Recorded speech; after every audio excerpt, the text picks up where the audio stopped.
Hello, my name is Gareth Tarr. We're here today to talk to Karl Ludvigsen in his lovely Suffolk home about his latest publication, Power Unleashed, which is the story of supercharging, turbocharging, etc. Do we call it forced induction as a general encompassing We can name? call it forced induction, that's right, because it does spread over quite a large array of different technologies. Sure. That's right.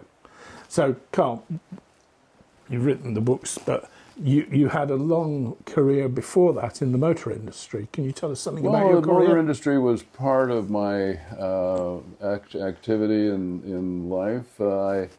I spent on total maybe 6-7 years with General Motors in different capacities. I was with Fiat of North America for something like 3 or 4 years, and then Ford of Europe in about 3 years with them. That's what brought me over to the UK, was the invitation to come to Britain to work with the people at Ford of Europe, which was, and I had responsibility for governmental affairs, our political relationships with our 26 countries that we were working in, and also the motorsport program. So we did well in a saloon car racing. Of course, we did well in rallying as well. We did less well in the C100 racing car. But I'm satisfied with what we did in that period. And that's when Ford decided that they wanted to have one less expensive person in their senior level. I decided, and they said, we can bring you to Detroit and you can be doing something there. And I said, oh, geez, I've done that already. and I rather liked living in the UK. So that's the decision I made at that point, was to stay over here, and that's worked out quite well, really. But then, after a certain period, what I did was, after leaving Ford, I set up a motor industry consulting business. And that brought me very close to the industry in every possible way. We had an office in New Bond Street, which we expanded to eventually about a dozen people working in the organization, the Ludvigsen Associates, and we were seriously active in all kinds of work going on for motor makers, accessory producers, government bodies. There were big periods here where I was not writing. I was, except for my own company's business. I came back to writing in the early 2000s when we moved up here to this part of Suffolk, and I was finishing, I think, a big redo of my Porsche history. So that just sort of phased into concentrating on writing again. The first writing period was 1967 to 1978. That was a period during which I was a freelance writer, free to do it, free to work all the hours that the Lord would send. But that was a big commitment. I mean, I had to brace myself to say, okay, I'm going to make a business out of this, and I'm leaving General Motors because I can't find a job for myself in General Motors. They offered me some other things to do, but I wasn't very attracted by them at all. So I thought, well, okay, I'm gonna get busy and set up as a freelance writer. Yeah, when I did a little bit of looking into your background, I found that there was a series of books published under the Ludvigsen name. There's a Ludvigsen library series. That's right. We worked with a firm called Iconographics. Right. I think we published a couple dozen books on various topics. That was enjoyable and interesting, and that's when I really had time to buckle down on my Corvette history. Launching my Mercedes-Benz history, which I had done in earlier years, and started to hook up with people in many countries. I was sending articles on new cars and new things and one thing and another to about a dozen different nations. With their sports car and car magazines, and so that was enjoyable. And part of that time, I was in the late '60s. I was following the Can-Am series very, very closely. So I would be going to the races and writing up my story. And taking them to the Idlewild Airport to be put aboard the next plane to take it to London to go into auto car or motor. Yeah, so, no internet or anything like that. You had to send it by. That was good going. I enjoyed that. You talk about Can-Am cars quite a bit in the books, don't you, as well? And particularly, and you mentioned Porsche as an interest. The Porsche 91730, for example, was sort of the pinnacle of Can-Am cars. Well, really. Yeah. I mean, I've been. I started subscribing to the motor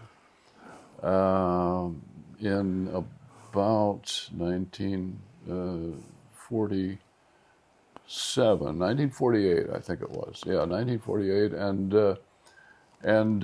one issue, I opened up this issue and found an interesting page, and it was a picture of a car, and the guy was describing it, and he said, "This is a car that the people at Porsche, that Ferdinand Porsche has built, and he's."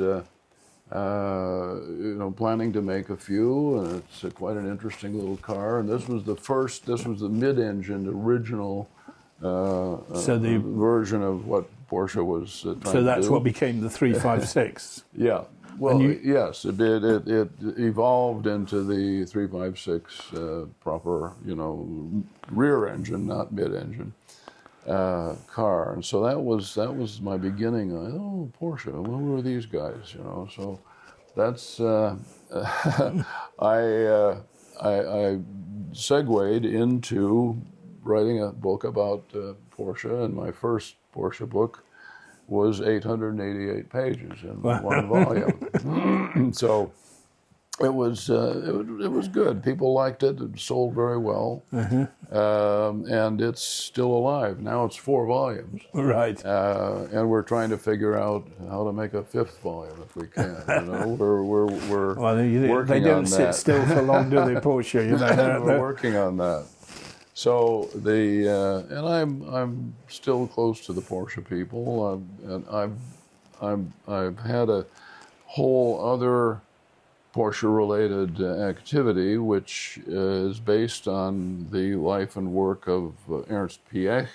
Right. Ernst is the oldest grandson of Ferdinand Porsche, and he's engaged me to make several very important books, and that was the first time that I really got stuck into the history from when Ferdinand Porsche made his first electric cars at the beginning of the 20th century, and until he, how shall I say, joined up in the 30s to establish his own engineering. And this period I really didn't know very much about, but I came away from working on a book or several books. With a colleague, we've written a book we've created a book to be sold in RSPX Museum, which is in a village just north of Strasbourg. Right. And it's a lovely village and a great museum with wonderful cars.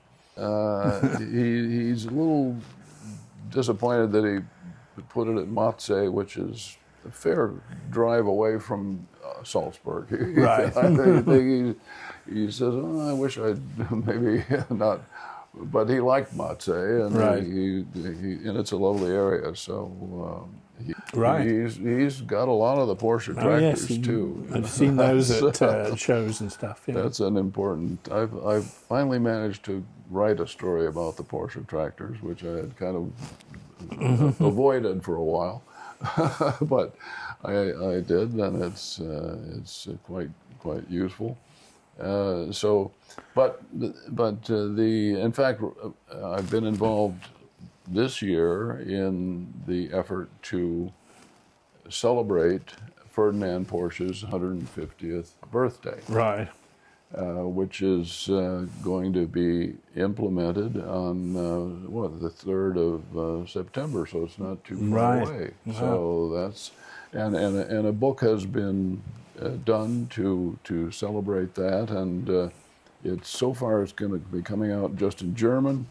I've made a pretty substantial contribution to that, which I'm very pleased to have done, and so all these little things, are interesting. Sure. Do you know how many books you've done on Porsche at all? Oh gosh, well. And how many books in total?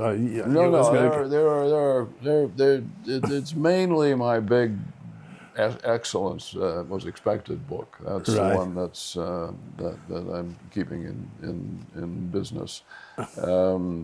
Otherwise, I basically write as a journalist for the Porsche magazines in America, Germany, Switzerland, the UK. So they look to me for their Porsche stories, and I'm always keeping my brain alive by thinking, where do I get another Porsche story? And I thought, we have to write a little more about the Porsche people, the guys that did things, and then we can think about this. Maybe I'll bring back the tractors, or who knows? Anyway, that keeps me lively and busy because I'm always trying to think I'm finishing an article right now, which is about a car called the Buick. Now, this is not a well-known car, but it's a car that was built in the United States on the chassis of a Buick, right? From 1938, and with the hood. Or bonnet, as we call it over here, and grille, and sort of the center section made quite open of a Mercedes SSK. All right. Yeah, so that's the Buick part, and the and Merc is the Mercedes Obviously. part. And this was commissioned by a very, very interesting American guy, Briggs Cunningham, who is famous for his production of the Cunningham cars. Yeah, and his Le Mans entries and later on. Yeah, this is really his first effort of trying to build a car, and it's the first time that the Americans really thought about building indigenous sports racers, right? Because they had done a lot of sports racing just before the war, but they were importing Italian cars and Sure. British cars and German cars, and there was no American sports car. And Ferrari started by making racing cars. They were racing sports cars, and they were racing formula cars. Yeah. You know, he made both those, but he hadn't really settled down to a kind of particular style of just a nice road sports car, let's say.